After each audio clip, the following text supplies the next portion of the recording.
আমিরুল মুমিনিন, আপনার গভর্নরের বিরুদ্ধে মামলা আছে। কি মামলা বলো? উনি শুক্রবার দিন আমাদের কোনো কাজ করে না। শুক্রবারে কি করে না? আমাদের কোনো অভিযোগ শোনে না। জুমার দিন অন্য কোনো কাজ করে না। আমরা শনিবার থেকে বৃহস্পতিবার পর্যন্ত ওনাকে পাই, শুক্রবারে কোনো কাজ করে না, দেশের কোনো কাজ করে না। 2 নম্বর অভিযোগ হলো উনি রাত্রে আমাদের কোনো কথা শুনতে চায় না। কয়টা অভিযোগ হইল? 2টা। এই আমাদের অভিযোগ, উনি জুমার দিন শুক্রবারে কেন কাজ করে না এটা জিজ্ঞাসা করে, আর রাত্রে আমাদের কোনো কাজ করে না কেন? ওনাকে তো পাঠানো হয়েছে কাজের। হযরত ওমর রাদিয়াল্লাহু তাআলা আনহু ডাক দিয়ে বলেন, নবীর সাহাবী, 2টা কথার জবাব দাও, কেন তুমি করো না? শুক্রবার কেন তাদের কথা মানো না, তাদের কথা শোনো না? রাত্রে কেন তুমি তাদের কথা মানো না, শোনো না? দেশের কাজ কেন করো না? হযরত আবু উবাইদা ইবনুল জাররাহ রাদিয়াল্লাহু তাআলা আনহু বলেন, আমিরুল মুমিনিন, 2টা অভিযোগের যুক্তি আমার কাছে আছে, জবাব আছে। কই কি জবাব? হুজুর, আমার তো শুধুমাত্র একটা পাঞ্জাবি। কয়টা পাঞ্জাবি? শুধু একটা জামা আমার, দ্বিতীয় কোনো জামা আমার নাই। শনিবার থেকে ধরে আবার শুক্রবার পর্যন্ত এই জামাটাই পরি। শুক্রবার দিন সকালবেলা জামাটা ধুইয়ে দিই। শুক্রবার দিন সকালবেলা জামাটা আমি ধৌত করি, শুকাইতে সময় লাগে, জুমা পর্যন্ত সময় চলে যায়। জামার পিছনে জামা ধুইতে শুকাইতে সময় চলে যায়। আমি কেমনে তাদের কাজ করব? জুমার প্রস্তুতি নিতে হয়। কই তাইলে জুমার পরে কেন করো না? জুমার পরে এই জন্য করি না, আমি প্রতিদিন খানা পাকাইতে পারি না। জুমার পরে 1 সপ্তাহ রুটি আমি বানাই ফেলি। জুমার পরে 1 সপ্তাহ রুটি তৈরি করতে সময় চলে যায়। এই জন্য আমি শুক্রবারে দেশের কোনো কাজ করতে পারি না। রাত্রে করো না কেন? রাত্রে কি হয়েছে? উবাইদা ইবনুল জাররাহ রাদিয়াল্লাহু তাআলা আনহু নবীর সাহাবী, জবাবে বলেন, আমিরুল মুমিনিন, আমি দিনটাকে দিয়েছি আল্লাহ তাআলার বান্দাদের জন্য। দিনটা আমি মাখলুকের জন্য বরাদ্দ করে দিয়েছি। রাত্র আমি আমার মালিকের জন্য রেখে দিয়েছি। আসমানের মালিক আল্লাহ তাআলার কাছে আমার হায়াতের হিসাব দিতে হবে, ঠিক না ঠিক? আল্লাহর আদালতে আমার হায়াতের হিসাব তো দিতে হবে। ফামান ইয়ামাল মিসকালা যাররাতিন খায়রান ইয়ারা ওয়া মান ইয়ামাল মিসকালা যাররাতিন শাররান ইয়ারা। হায়াতের হিসাব তো আল্লাহ তাআলা আদালতে দিতে হবে। এই জন্য আমি দিনটা দিয়ে দিছি মাখলুকাতের জন্য, আর রাত আমি আমার খালেকের জন্য রেখে দিয়েছি। জোরে কন্যা সুবহানাল্লাহ। রাত আমি আমার মালিককে সেজদা করি, মালিককে আমি ডাকি। এই জন্য রাত্রে আমি অন্য কোনো কাজ করি না। এই কথাগুলোর পরে আর কিছু বলার আছে নাকি? বলে হযরত ওমর রাদিয়াল্লাহু তাআলা আনহু বলেন, চলো তোমার বাসায় যাব। সুবহানাল্লাহ। চলো তোমার বাসায় যাব।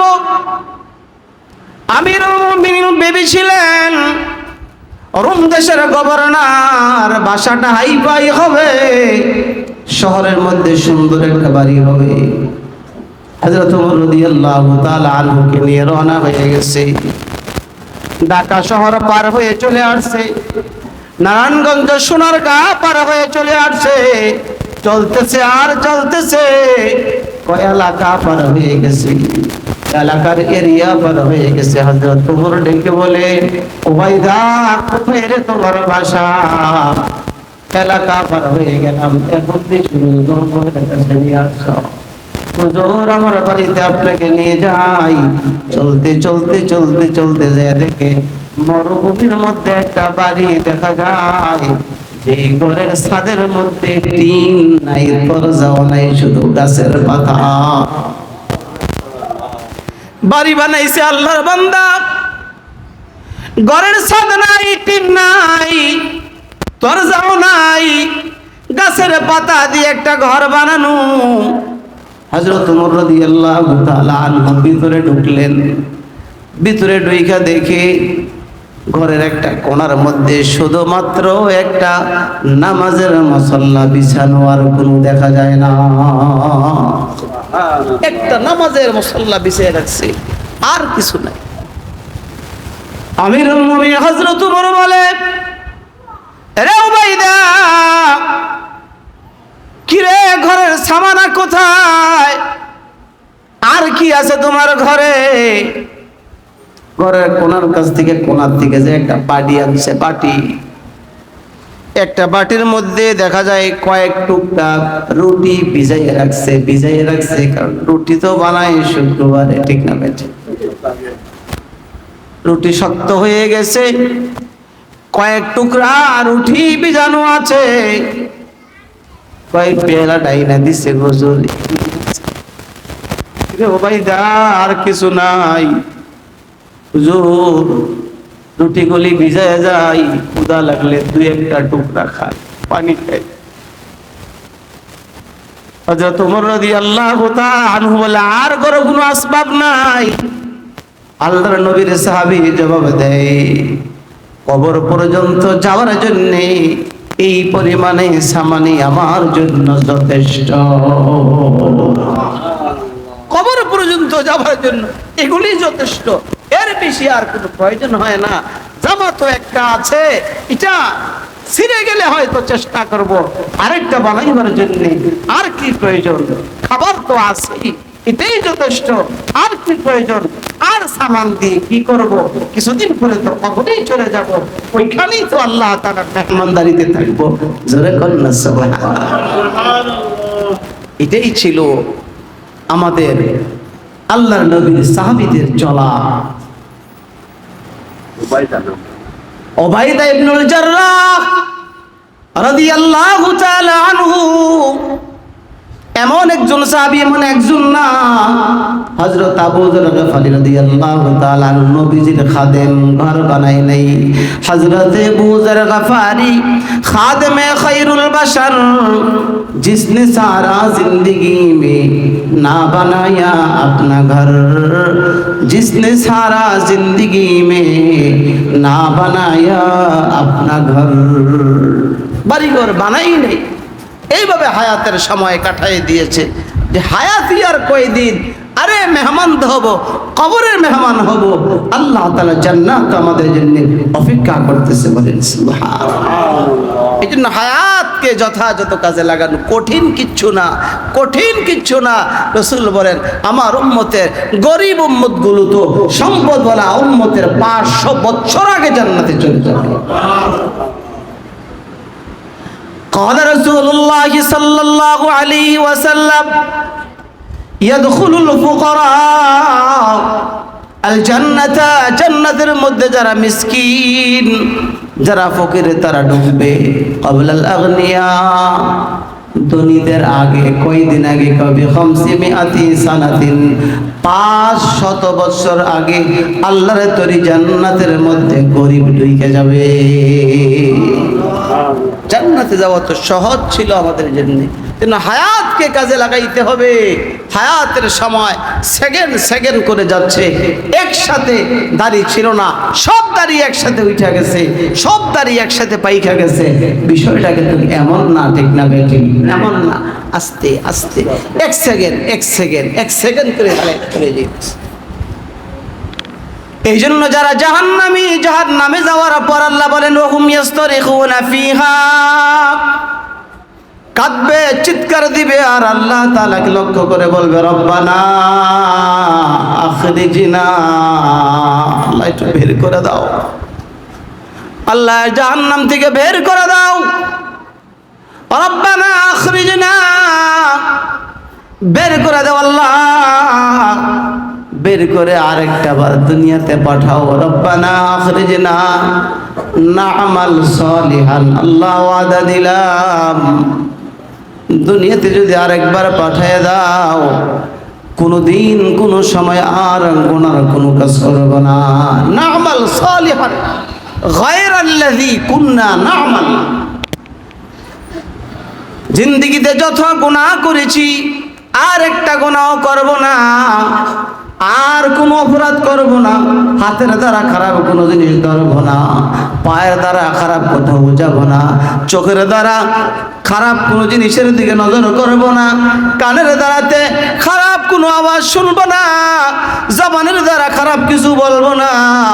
আল্লাহ আরেকবার দুনিয়াতে আমাকে পাঠাও, গায়রাল্লাযী কুননা না'মাল, আরেকবার পাঠাও। আল্লাহ তাআলা বলবেন আওয়ালাম নুআম্মিরুকুম মা ইয়াতাযাক্কারু ফি, আওয়ালাম নুআম্মিরুকুম, ও বান্দা ও নাফরমান, আমি আল্লাহ তাআলা কি তোমাকে একটা হায়াত দেই নাই? আওয়ালাম নুআম্মিরুকুম, আমি কি তোমাদেরকে একটা হায়াত দিয়েছিলাম না? সুন্দর একটা হায়াত দিয়েছিলাম, যৌবনকাল একটা দিয়েছিলাম, বৃদ্ধকাল দিয়েছিলাম, সুন্দর একটা হায়াত। এক সেকেন্ড করে গিয়েছে, একটা সেকেন্ডেও যদি আবাদত একটা করতি রে বান্দা, একবার যদি আমাকে আল্লাহ বলে ডাক দিতি রে বান্দা, একবার যদি পড়তি লা ইলাহা ইল্লাল্লাহ, লা ইলাহা ইল্লাল্লাহ মুহাম্মাদুর রাসূলুল্লাহ, রে বান্দা 60-70 বছর হায়াতের মধ্যে বসা অবস্থায় হোক, শোয়া অবস্থায় হোক, দাঁড়ানো অবস্থায় হোক, যেই অবস্থায় একবার আমাকে ডাক দিয়েছো, আমি আল্লাহ তাআলা কম পক্ষে তোর একটা ডাকের বিনিময়ে 10 বার সাড়া দিয়েছি। কম পক্ষে 1-10, আরেকটু বেশি হইলে 70, আরেকটু বেশি হইলে 700, আরেকটু বেশি হইলে 7000, আরো বেশি। আল্লাহ তাআলা বলেন ওয়াল্লাহু ইউযাইফু লিমান ইয়াশা, আমি বান্দা তোমাকে দিবই। শুধু রে বান্দা কি দিব, কি পরিমাণে দিব তুমি আন্দাজ করতে পারবা না, এমন সুযোগ তো তোকে দিয়ে রাখিছিলাম। আওয়ালাম নুআম্মিরুকুম মা ইয়াতাযাক্কারু ফি, তুমি যদি সংশোধন হইতা, সংশোধনের রাস্তা ছিল, এমন সুন্দর পথ তোকে করে দিয়েছিলাম, এমন কোন বোঝা বান্দা বান্দির উপরে চাপাই দিই নাই যে আমার বান্দার ঘাটটা ভেঙে যাবে। বান্দার সাধ্যের বাহিরে এমন কোন বোঝা আমি তোমার উপরে চাপাই দিই নাই। আল্লাহ তাআলা বলেন এমন কোন বোঝা চাপাই দেই নাই যেটা বান্দার পক্ষে সম্ভব না। এমন কোন আল্লাহর আইন আছে নাকি যেটা আমাদের সাধ্যের বাহিরে? বলেন তো আছে? 5 ওয়াক্ত নামাজ সহজ, কালেমা পড়ছি ইমানদার সহজ, 5 ওয়াক্ত নামাজ 5 বেলা আল্লাহ তাআলা দিয়েছেন, বছরে একবার রোজা দিয়েছেন, সকলের উপরে যাকাত নাই, সকলের উপরে হজ নাই, কত সহজ আল্লাহ তাআলা করে দিয়েছেন। আল্লাহ বলেন এমন কোন বোঝা চাপাই দেই নাই যেটা তুমি পালন করতে পারবা না, এমন কোন লোড তো তোমাকে দেই নাই যেটা তোমার সাধ্যের বাহিরে। আওয়ালাম নুআম্মিরুকুম মা ইয়াতাযাক্কারু ফি, যদি সংশোধন হওয়ার চেষ্টা করতে পারতি। বান্দা নামাজ শেষ হয়ে গেছে, মসজিদের মধ্যে পয়সা থাকার জন্য আমি বলি নাই, না বলছে আল্লাহ? নামাজ শেষ, আসসালামু আলাইকুম ওয়া রাহমাতুল্লাহ, আসসালামু আলাইকুম ওয়া রাহমাতুল্লাহ। আল্লাহ তাআলা বলেন ফাইযা কুদিয়াতিস সালাহ, নামাজ শেষ, ফান্তাশিরু ফিল আরদি, ও দোকানের মালিক তুমি দোকান খুলে দাও, এর গাড়ির মালিক গাড়ি চালাইবার জন্য বের হয়ে যাও, ও কৃষক জমিনের মধ্যে চলে যাও, যারা যার কর্মের মধ্যে চলে যাও, টিচার তুমি স্কুলে চলে যাও, মেম্বার চেয়ারম্যান তুমি পার্লামেন্টে চলে যাও, আর বসে থাকার দরকার নাই। আবার মনে মনে কানটা খোলা রাখো, কখন আবার মুয়াজ্জিন বলবে আল্লাহু আকবার আল্লাহু আকবার, ওই সময় আবার চলে আইসো। ফজরের পর থেকে জোহর পর্যন্ত যতগুলো কাজ করবা, যতগুলো কর্ম করবা, ও রিকশাওয়ালা ভ্যানওয়ালা, যতবার তুমি হুমনা যাইবা, প্রত্যেকটা মুহূর্তে আল্লাহ তাআলা বলেন প্রত্যেকটা মুহূর্তে তোমার আমলনামার মধ্যে নেক লিখে দিব। যে যেই কর্ম করো, দোকানদারি করো তো করো, জোহরের আগ পর্যন্ত একটানা দুনিয়াদারি করো। কৃষক, তুমি জোহরের আগ পর্যন্ত করো, জমিনের মধ্যে বসে বসে যত কাজ করবা, জমিন তোমার জন্য নাজাতের সাক্ষীদাতা হয়ে যাবে। কারণ তোমার জোহর ফজর ঠিক ছিল, আবার জোহরও ঠিক, তোমার এই মাঝখানের সময় আমি আল্লাহ তাআলা ইবাদত বানিয়ে দিব। কত সহজ ছিল। জোহর থেকে আসর পর্যন্ত আবার তুমি কাজ করো, আসর থেকে মাগরিব, মাগরিব থেকে এশা, আবার শরীরের জন্য বিশ্রামের কথা আল্লাহ তাআলা বলছেন, রাত্রে আরাম করো, রাত্রে আরাম করো রে বান্দা। শারীরিক আরামের জন্য আল্লাহ তাআলা আমাকে আপনাকে বলে দিয়েছে আরাম করো বান্দা, সুযোগ করে দিয়ে রাখছিলেন। আল্লাহ তাআলা বলেন আওয়ালাম নুআম্মিরুকুম মা ইয়াতাযাক্কারু ফি, সুযোগ তো দিয়েছিলাম, সংশোধন হইতে চাইলে হইতে পারতা। শুধু কি তাই? আল্লাহ তাআলা বলেন